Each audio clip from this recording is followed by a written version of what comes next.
Coucou tout le monde, on se retrouve aujourd'hui dimanche 19 mai pour un nouveau point lecture. Alors la semaine dernière, je vais vous laisser avec le deuxième tome de Charlie Davidson de Darynda Jones qui s'intitule Deuxième tombe sur la gauche, donc voici la couverture. Alors, excusez-moi, je vous disais que j'aimais beaucoup en fait ce deuxième tome et effectivement, après ma vidéo, en fait, je l'ai fini le soir même. Donc voilà, encore un livre lu en 2 jours.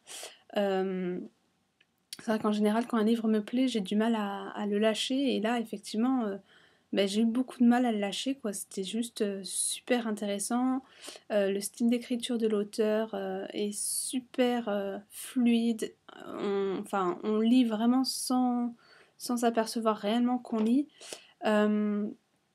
L'histoire est juste super bien tournée. Dans ce tome-là, on a plus la facette de Charlie qui est, comment dire, détective privé. Dans le premier tome, on avait plus la partie nécromancienne. Cette fois-ci, on a un peu plus la partie détective privé. Donc voilà, je trouvais ça vraiment sympa en fait d'avoir une partie dans le premier tome, une autre partie dans le deuxième tome. Voilà, parce que ces deux facettes, la nécromancie et le fait d'être détective privé, c'est ce qui fait de Charlie Davidson, Charlie Davidson. Donc voilà, vraiment, là, j'ai réussi à en savoir un peu plus en fait sur le personnage. Également sur ses relations avec les autres personnages tels que son oncle, Gareth, Reyes, sa meilleure amie Cookie, son père, sa sœur, sa belle-mère. Enfin voilà, on a vraiment une panoplie de relations avec les personnages. Alors que dans le premier tome, en fait, on avait une facette, on avait une partie de l'histoire, là on a eu la deuxième, donc voilà, c'était juste super intéressant, moi j'ai juste kiffé. Petit mot sur la fin, l'auteur est une grosse sadique, voilà, vraiment. Là je crois que cette semaine, à part pour un bouquin, je n'ai eu que des auteurs sadiques, donc voilà, vraiment super bonne lecture. Alors ensuite, j'ai lu le deuxième tome de Rebecca Keane, dont je n'ai pas la couverture, mais qui s'intitule Pacte de sang. Donc voilà ce que j'ai en fait. Je n'ai pas vraiment de couverture, j'ai juste ça. Ah oui, de Cassandra O'Donnell, j'ai oublié de préciser. Que dire? Merci Cassandra. Merci d'avoir créé Rebecca Keane. Oh, Rebecca Keane, mais que dire sur cette femme sorcière? Elle est juste géniale. Voilà, Rebecca Keane. Je sais pas d'où lui est venue cette imagination sur ce personnage, mais je suis fan de Rebecca. Rebecca qui est sorcière, qui a abandonné les siens des années auparavant, 9 ans auparavant d'ailleurs je crois. Elle se retrouve entourée de personnages surnaturels, démons, métamorphes, vampires. Enfin bon, voilà, elle se retrouve vraiment entourée de tout ça et ça fait une super histoire. Donc là, on retrouve les anciens personnages, donc en l'occurrence Raphaël surtout, et Léo, Beth et Bruce, mais bon, on va parler d'abord de Raphaël. Alors sa relation avec Raphaël avance un petit peu. En fait, c'est obligé parce que il va se passer des choses dans ce livre qui font que il va falloir qu'elle se rapproche de Raphaël et qu'elle baisse un petit peu ses barrières. Ensuite, il y a Léo, donc Léo, sa fille, qui est toujours la prunelle de ses yeux et qu'elle protégera quoi qu'il advienne. Il y a également Bruce. Alors Bruce, donc, qui est un loup-garou métamorphe, enfin plutôt loup-garou en fait, voilà, parce qu'en fait il y a les métamorphes et les loups-garous, donc qui est un loup-garou. Et on en apprend beaucoup plus en fait sur cette relation entre eux. Et comment vous dire que Bruce est devenu mon petit chouchou de la saga. Oh, Bruce, c'est juste, il a une super relation avec elle et en fait on le sait qu'à la fin, mais évidemment, parce qu'il faut nous faire lire le bouquin. Mais voilà, vraiment, ils ont une super relation tous les deux. Et quand on apprend le fin mot de l'histoire, j'avais juste envie de faire un gros bisou à Bruce parce que voilà, c'est ce qu'ils ressentent tous les deux, c'est assez fort. Donc voilà, c'est juste trop bien. Ensuite, il y a Marc, donc Marc qui était le semi-démon du premier tome. On le voit pas trop en fait dans ce tome-là, mais je pense que vu la fin, le troisième tome, on va le voir beaucoup plus. Je pense que ça va. Le troisième tome va être un petit peu plus. Va lui être consacré un petit peu plus. Voilà, j'ai un peu de mal dans ma phrase. Donc voilà, vraiment, Rebecca Keane, c'est juste une tuerie, mais alors en plus dans tous les sens du terme. Voilà, vraiment, je conseille cette saga. Et comme disait Caroline, c'est vrai que la première couverture est un petit peu. Enfin, elle fait un peu peur, voilà, parce que on a le personnage de Rebecca avec un couteau. Bon, voilà, c'est vrai que c'est pas vraiment un livre que j'aurais conseillé aux plus jeunes. Mais vraiment, je vous le conseille pour ceux qui aiment la Beat parce que déjà, c'est une auteure française. Donc, déjà, j'ai envie de dire merci parce que voilà. Ce qu'elle fait de Rebecca, c'est à la hauteur de toutes les autres sagas d'auteurs américaines que je lis. Donc vraiment super quoi, vraiment c'est juste énorme. Ensuite j'ai enchaîné avec le premier tome de la saga Irrésistible Alchimie de Simone Elkeles. Alors, que dire, que dire. Là, il y a de quoi dire. Tout d'abord, l'histoire. Donc, on a Brittany, qui est en quelque sorte la reine du lycée, blonde, parfaite, famille parfaite, histoire avec son chéri d'amour depuis 1 an, parfaite. Voilà, on va dire la fille parfaite. De l'autre côté, on a Alex. Alex Fuentes. Donc, Alex Fuentes, qui fait partie d'un gang, qui est mexicain. Donc, qui est dans le même lycée que Brittany et qui fait forcément partie, contrairement à Brittany, de la classe du dessous. Il se donne une image de gros balourd, de mec qu'il faut pas chercher. Enfin voilà, je veux dire, on a d'un côté la petite fille parfaite et de l'autre le mec racaille, enfin limite racaille, gang, un flingue avec lui, bon voilà. Bien évidemment, ce que montrent ces personnages est une image qu'ils veulent absolument montrer. Brittany n'est pas parfaite, sa famille n'est pas parfaite, sa vie n'est pas parfaite. Elle aime juste montrer que c'est parfait alors qu'en fait ça ne l'est pas. Alors que lui en fait n'est pas du tout gros balourd, faisant partie d'un gang. Voilà, ce sont deux images en fait qu'ils veulent montrer aux autres. Donc, alors, moi, la Brittany, j'ai cru que j'allais me la baffer dès le début de l'histoire.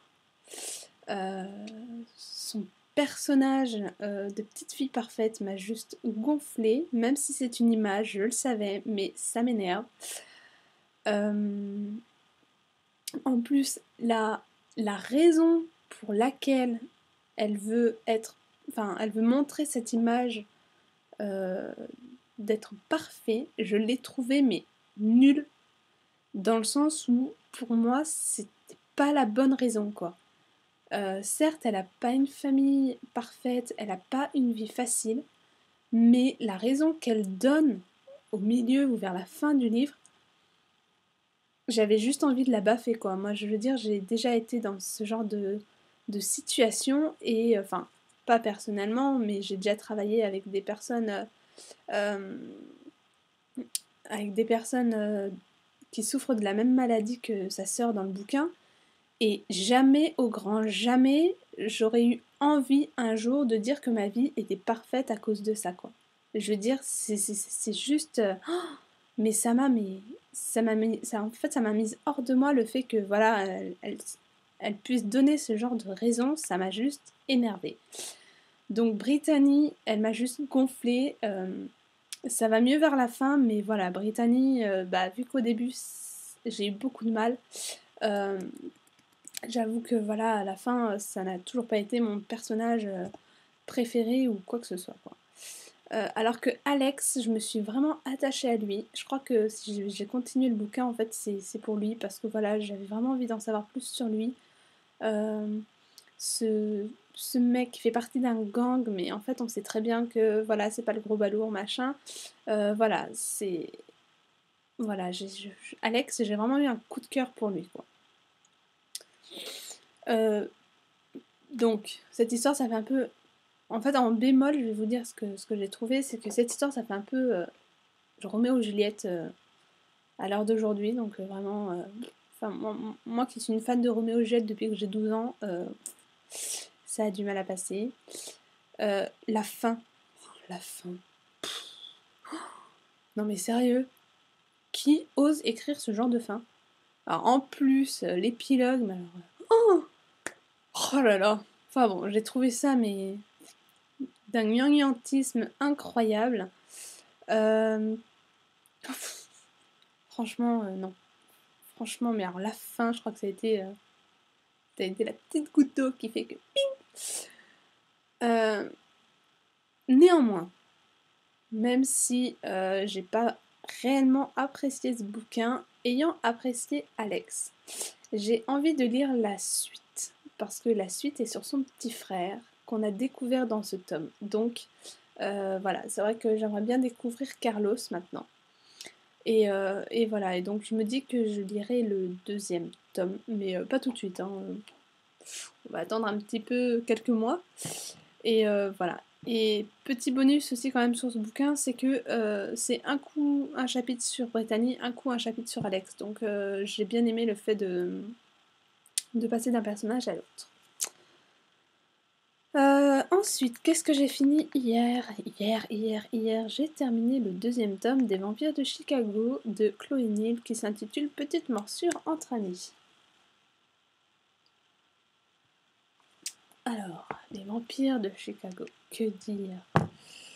Ben voilà, à l'image des autres bouquins de la semaine, j'ai adoré cette lecture, je l'ai trouvée super intéressante. Les personnages sont on les connaît plus en profondeur, donc vraiment tout bénef parce que j'aimais beaucoup les personnages dans le premier tome.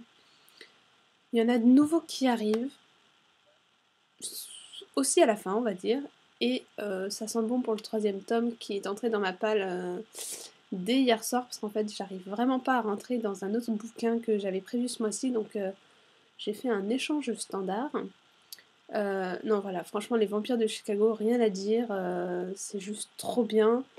Voilà, c'est. Alors, l'histoire en plus, c'est vraiment super intéressant. Comment elle s'appelle? Mérite. Alors, Mérite. Mérite vampire depuis 2 mois. Elle est vraiment super intéressante cette fille. En fait, dans le premier tome, j'en avais pas conscience de cette manière, mais avec ce qui se passe dans le deuxième tome, je crois que j'ai vraiment découvert en fait la portée que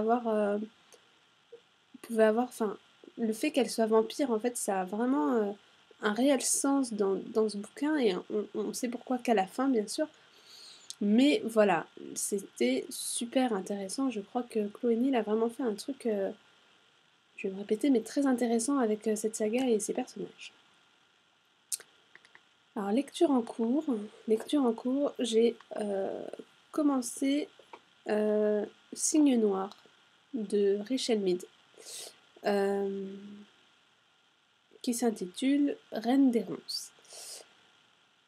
Donc j'ai lu le premier tome le mois dernier, je crois, ou en mars, je ne sais plus. Je l'ai lu il n'y a pas longtemps en tout cas. Et j'avais du mal à rentrer dans le bouquin. C'était un petit peu long. Pas parce que l'histoire est pas intéressante ou parce que le style d'écriture est super nul.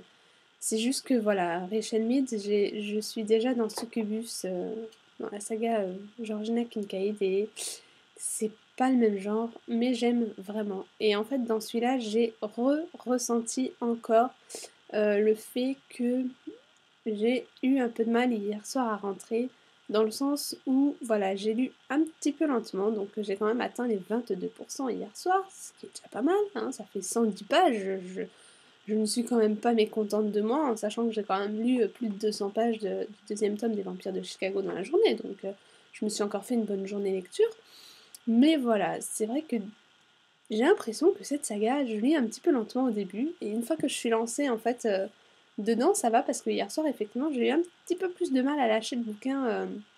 Donc là, je vais commencer le chapitre 8 aujourd'hui. Donc voilà, à partir du chapitre 5-6, j'ai vraiment commencé à être dedans et à me dire, mais voilà, ça y est, ça recommence à être intéressant, à être bien, voilà. Mais c'est vrai que j'ai vraiment du mal avec les deux trois premiers chapitres, quoi. Je sais pas pourquoi. C'est peut-être moi le problème. Je sais que sur cette saga, j'ai lu pas mal d'avis mitigés parce que les gens avaient déjà lu Vampire Academy et Georgina Kincaid de cet auteur. Et c'est vrai que cette troisième saga apparemment est en dessous des deux autres. Donc voilà, je pense que je ne suis pas la seule à ressentir ça, mais c'est pour ça qu'en fait j'ai décidé de la lire en saga numéro 2 de Rich and Meat parce que voilà, Vampire Academy, j'en ai tellement entendu de bien que j'ai envie de le laisser pour plus tard en fait. Et de commencer le moins bien tout de suite pour qu'après me dire waouh, c'était juste trop bien de commencer le meilleur pour la fin. Donc voilà. Lecture prévue la semaine prochaine. Il faut que je termine déjà celui-là. Ensuite, j'aimerais lire Demain de Guillaume Musso. Et le troisième tome des Vampires de Chicago de Chloé Nim. Et on verra par la suite parce que le mois n'est pas encore terminé et il me reste encore 2 semaines. Donc voilà, donc je pense qu'il va falloir que je retrouve des livres parce que j'avais prévu 11 livres ce mois-ci et voilà, et je les ai déjà presque terminés. Ah non, il y avait aussi Fièvre Noire aussi qu'il fallait que je lise, j'en ai déjà parlé la semaine dernière. Oui, il y a aussi Fièvre Noire, qui fait partie de la saga Les Chroniques de Michaela Lane de Karen Marie Moning, je crois. Donc voilà, donc il va falloir que je me bouge le popotin pour lire mes 4 derniers livres du mois. Voilà. Bon, c'est fini pour aujourd'hui, je vous fais des bisous, je vous dis à la semaine prochaine et je vous souhaite une bonne semaine livresque. Bye bye!